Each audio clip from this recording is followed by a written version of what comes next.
you obviously are a big name in like the roasting game.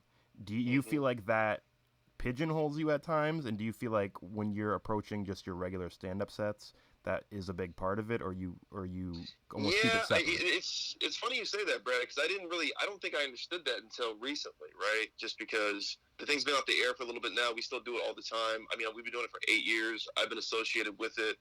My name's been associated in programs that are on that have roasting. So at this point, yeah, I am kind of pigeonholed in this roasting thing, and I think people expect me to roast or get a crowd hyped enough to get an element of roasting in my set. I just don't do that. I'm a little more.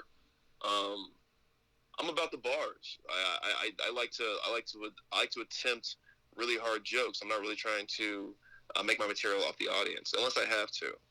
Yeah. But that's just another muscle you're using. But for the most part, yeah, I do social commentary and I want people to hear what I'm saying.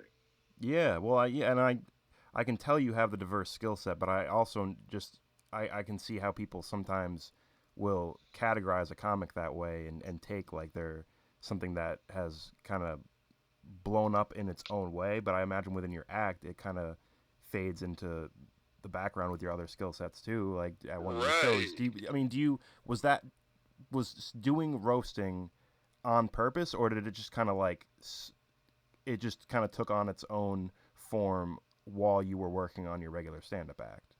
Man, it was just it came out of nowhere. It was I was hosting an open mic. I was running an open mic at the Comedy Store, and to keep people there because I've been doing stand up at that point, what, 5 years or something, and then I've been to you've been to all these open mics. You know an open mic, you know an open mic, right? And in Yeah, 5 years, you're like, I know all the open mics, especially in Los Angeles, and they're tough, they're hard, they're boring. It's everybody's as jaded as they can be. So nobody wants to really be there to hear their friends do stand up because they don't care. They're just trying to go on stage. So my whole thing was, well, how do I not make this boring, right? How do I keep people in here and interested? So I would have like guys people respect to do segments. I would put names in a hat, but like they would have to pull the names out of the hat themselves, kind of thing. So they'd have to stay in the room and listen, and have to be supportive. And yeah, then just one night by chance, these two people who didn't like each other. One was an employee at the Comedy Store at the time, and one was a brand new comic who happened to be underage that none of us knew about. He was just there. We just assumed he was good because we weren't carding him. The people who were working there carded him, and the kid was just coming around. yeah. And then all of a sudden, this employee said, Josh Martin. He's like, hey, that kid's underage. You can't be here. And then the kid, Kenny Lyon, was like, well, I turn 21 next week, and next week I'm gonna beat your ass, right? And it was such a it was like a skate club, the way I describe it, because we were like, yeah, fuck yeah, you guys should come back next week and slap box each other.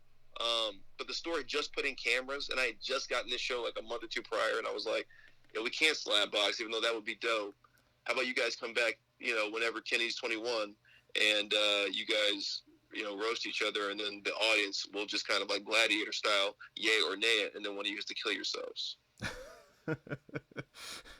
Yeah, I mean, I've heard iterations of that story, but there was details in there that were fresh to me, and it's good to hear it on air because it is such a Yeah.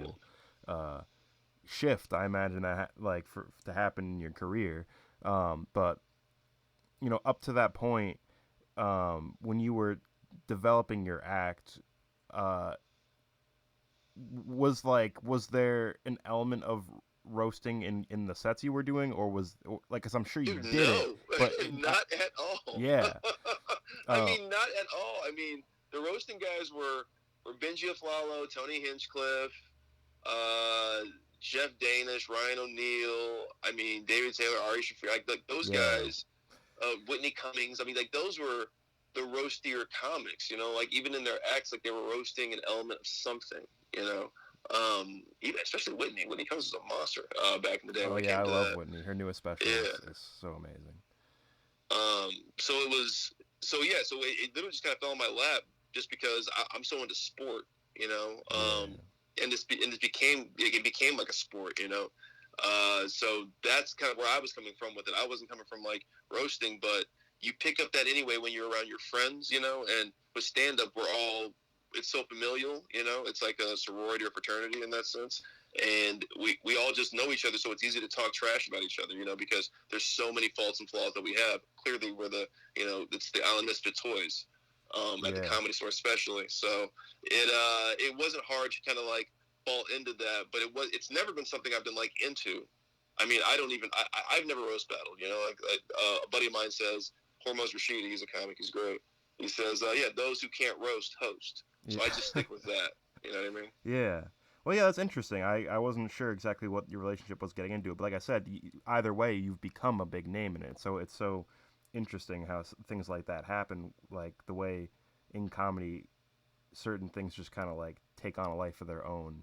Yeah, I'm trying not to fight it. I think that's what it is. I think Jeff Ross had a good thing. He's told me a few years back. He was like, he used to fight it because he was writing like in the late '90s when he was just like he was ascending a little bit. People loved him, and then he kind of fell into this roasting thing. Right? He wasn't really doing roasting material before, but then he just kind of fell into it because he started producing it for Comedy Central, and he was like the newest, freshest, hottest face in the Friars Club. And I think somebody had told him, it might have been Chris Rock or somebody, and don't quote me on that, but they were like, why don't you just kind of like stick with this roasting thing? Seems like people really take to it. And Jeff was like, he was younger at the time, so he was like, I can do anything I want. And then now it's like, it's his empire. You know what I mean? Yeah. And he was smart to kind of listen to that advice of, maybe I do just kind of stick in this lane because nobody's really in this lane. And he kind of said that to me. He's like, why don't you just kind of like stay here? And I don't know if I can because it's a hard thing, man. People don't understand the scar tissue that happens to some of these people that get roasted. Yeah. And it's hard to see that. Yeah. Yeah. I mean, I get how it's like it's only one element of getting into comedy, and you don't want to get pigeonholed, like I said, and I can tell there's like Right. other elements to your skill set that you might not want to forego, especially when it comes to just wanting to sharpen all your tools and not just focus on that, because like I love that kind of stuff, but like writing a good joke, that's just more for the sake of the There's joke. nothing like it. Yeah. In this industry, in this sport, there's nothing like having a joke you wrote that you feel is original and true to you, and then you get it, and then you rip it, and then people accept it, and you're like, that's what I came for. Not to talk trash about somebody and make them the subject of my material. I mean, like, I feel like that's, I don't want to say it's cheating, but it's a little easier. I mean, like, people can see this when it's just you're the director and the writer, so you have to kind of paint the picture for people. The picture's already there for them when you're roasting somebody. Yeah. And it's more like temporary. I feel like a lot of roast stuff is very like in the moment, the night of, like not as repeatable as Right. a joke. That's But also what makes it so magic too. yeah, It's like a dunk contest. It's like, yeah, oh man, you remember those? Those are great. You remember some of them, you don't, but you remember the competition of it all. And it's like we say, it's like chop sometimes because the winners are arbitrary. It's just you get to see magic happen in the kitchen. yeah.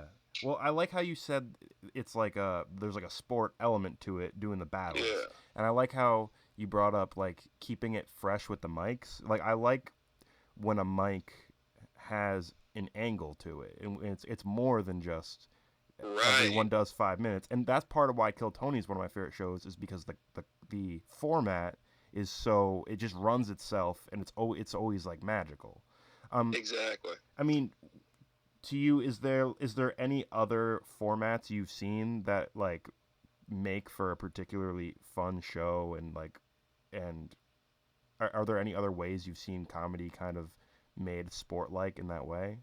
Yeah, I mean, there's set lists that Troy Conrad did. That thing is amazing because then it's random. Oh, It's that's like, right. I have seen that. yeah, so you've got set lists out there, which Troy Conrad developed, which is fun because then it's like you have these comics who you love and respect, or just guys you see around the scene, and then you're doing this random thing, and you just have to riff on the subjects that's in this random set list. That's a hell of a show. It's just like a Jeremiah prompter, Watkins. right? Or like a screen with Yeah. words come up, and it's just He like also, a subject. yeah, he has a no. That's not Prompter's his other show. It's called Broken Prompter, and it's basically just like reading, basically broken prompter segments. That's a really Oh, fun that show one I too. didn't even know about. I Yeah. thought in set lists they came up on a screen, the topics. They do, Yeah, yes, yeah, The okay, topics okay. come up on the screen, and you just gotta have to riff on them, and it's always a fun time.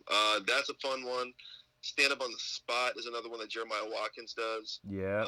which is True. basically the audience is throwing you material, and then you're just riffing on it. I mean, like, yeah, it basically shows that you're riffing on. And I've got a new show now that I'm working on. It's called Tiny Sets. It was on the Comedy Store's IGTV for a little bit, but basically it's the same concept of a tiny desk, right? You're in a small space, or at least the camera shows that you're in a small space, like a Yeah. workspace, and then there's a small audience, and you're basically just doing like a little concert. And there's a band, right? It's like a live acoustic set you're doing. So with comedy, it's just you usually. So what we do with Tiny Sets is we give them like a 3-piece band, a piano, a bass player, and drums, and then they just kind of their set conducts the music. Wait, has Jamar Neighbors posted stuff from that? Yes, Yeah. Jamar, Fahim, yeah, we Yeah. did Oh, that I with have seen that Alvarez. too. Yeah. Yeah, That's so like things like that where it's like you don't know where it's gonna go. I think that's always the magic of it. It's like I don't know where this is going, but this is fun, and I don't want to leave. And I think that's what I like about live comedy.